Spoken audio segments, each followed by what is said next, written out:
Jamhuri ya Muungano wa Tanzania, Wizara ya Mambo ya Ndani ya Nchi, Jeshi la Polisi Tanzania. Taarifa kwa umma. Jeshi la Polisi mkoa wa Njombe linaendelea kutekeleza majukumu yake kwa kushirikiana na wananchi kupitia programu za polisi jamii ili kubaini na kuzuia uhalifu sambamba na kufanya doria, misako na operesheni katika maeneo mbalimbali ili kuhakikisha maisha na mali za wananchi zinakuwa salama wakati wote.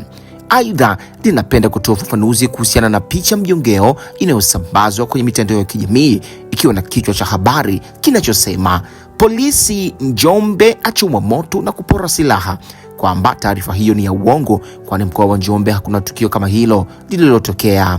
Jeshi la polisi linatoa wito kwa baadhi ya wananchi wenye tabia za kuandaa na kusambaza taarifa za uongo na upotoshaji kwa njia mbalimbali kuacha, kwani ni kinyume cha sheria za nchi na maadili ya Mtanzania na hakuna faida yoyote kwa wanaofanya hivyo pamoja na familia zao na kwa jamii kwa ujumla. Jeshi la polisi mkoa wa Njombe linaendelea kumfuatilia mtu au watu waliochukua na kutumia picha mjongeo ya tukio la zamani ambalo askari walikwenda kutoa msaada kwa wananchi na kuitengenezea taarifa hiyo ya uongo na kusambaza.